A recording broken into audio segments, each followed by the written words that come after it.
Hi, welcome to Autoethnographic Poetry, your third lecture and your second storytelling assignment. Now, autoethnographic poetry is different than narrative work. We do poetry for different reasons. One thing is that a poem has always been an accessible artistic medium for marginalized people. Why? It does not require large chunks of time. It's shorter, so it doesn't require a word processor like writing a longer narrative does. It does not require a command of conventional grammar. There is a way that in so many ways we play with language, we play with conventions, we defy them in poetry, which means a mastery of them is not necessarily needed in order to have a beautiful, strong poem. And so we're going to... What makes a strong autoethnographic poem? A poem has concentrated meaning. That means there's no extra filler words. We don't need to write a sentence. We need to look and say, what is the phrase? What is the word that is going to help the audience grasp the importance of this experience and to access it as I accessed it?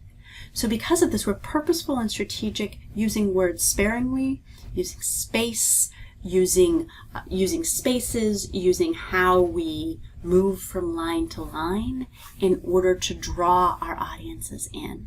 So that idea of it's not conventional on the page, we lay it out in a way that we see each word and how it matters to our message. It also has a vivid emotional pull. It evokes the senses. We hear, see, taste, smell, and touch, and most importantly, feel your description. We also use rhythm and repetition. We might use this idea of the same word over and over for a moment because we want to emphasize it to the reader in ways we might not in paragraph form.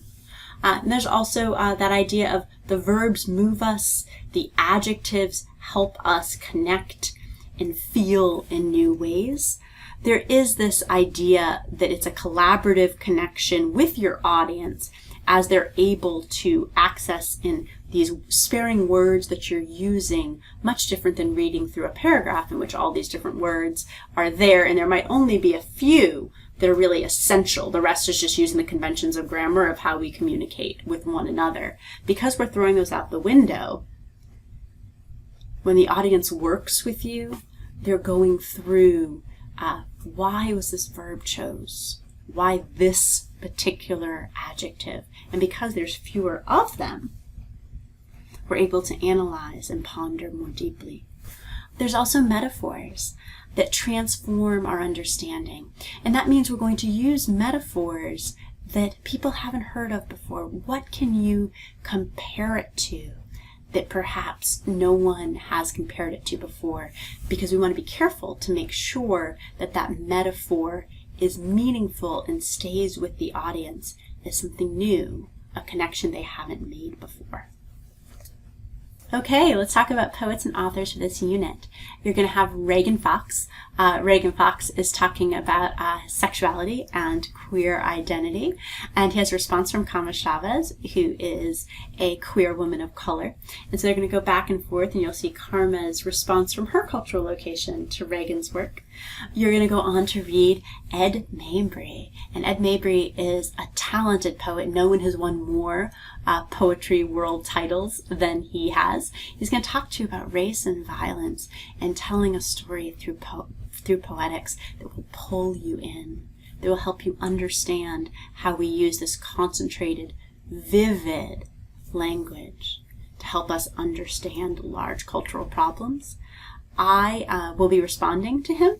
I was asked to respond to him on a national stage in San Antonio, Texas. I was very nervous to do it. And I'll tell you my interactions and how I've applied that poem to my own life through writing a poem. You will also get to read Alec Manon, who will go through and share their poetry. And I'll also have you read that bio introduction to access them. And then Javon Johnson, who writes a piece on race and violence. You will also view Reagan and Mabry Alak and Javon's performances of their work to see that page-to-stage difference. You will make an infographic, you'll do an autoethnographic poem, a cover image for your autoethnographic poem, a performed reading, and an artist statement connecting your poem to identity and culture. For your infographic, you will be assigned one of the readings to create an infographic for, either a poet or the response. You use Canva to create a graphic. Remember to review your past assignment. The discussion boards are still open for you to revisit infographics, your peers, and my responses. Once again, this is going to be an educational infographic, probably text heavy. The assignment will be posted for discussion with required peer responses. And remember, we're strategically choosing phrases throughout these pieces to respond to and then say why you feel this particular quote is important as you look to mastering this concept, as well as the artist statements that you're going to be writing later.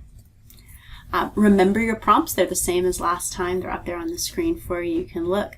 But that idea of going through and which of these stories would you like to tell through poetic form.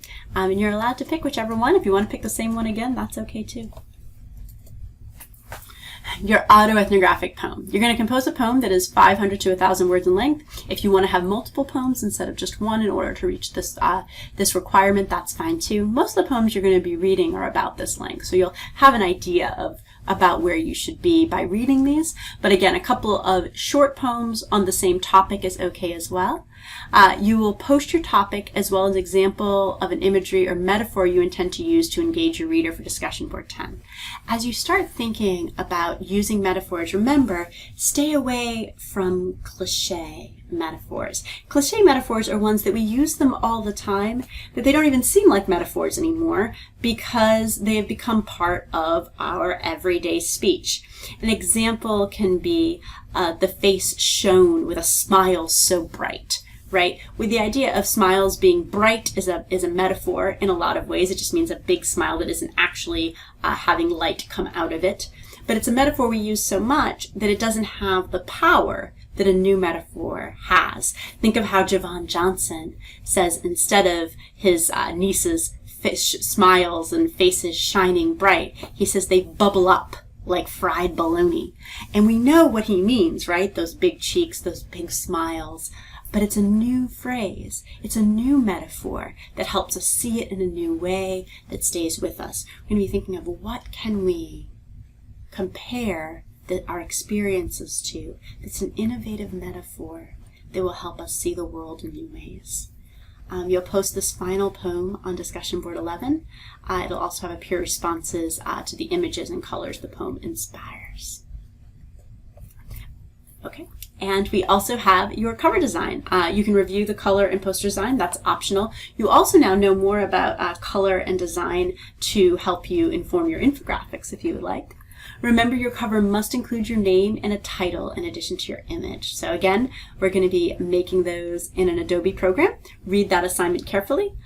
We will move a bit faster through this design since you have already spent time exploring the application with your first story. It'll be posted to discussion board 12 in addition to the online assignment. You'll also do a performed poetry reading, review the fundamentals of self-recording from the past lecture, perform your poem or poems attending to the pause, rhythm, and emphases. This can sometimes feel more important than it did in your first story. This means that the chances of you editing the poem are less this time around because you've chosen each word so carefully. So pause if you decided to move to a different line. If there's a word that matters, that's repeated, what is the emotion? How are you going to repeat it to us? You have to think very carefully about each of these words, the emotion, the speed, and the emphases to make this poem come to life. There might be a sense of rhythm that you have, that you fall into. Is there moments you want to disrupt it? So play with your poem. And of course, I'm always here to talk you through any issues that you're having or decisions you're needing to make. You can contact me anytime. And that is going to be on discussion board 14. There'll be required peer responses and also into the Canvas assignment.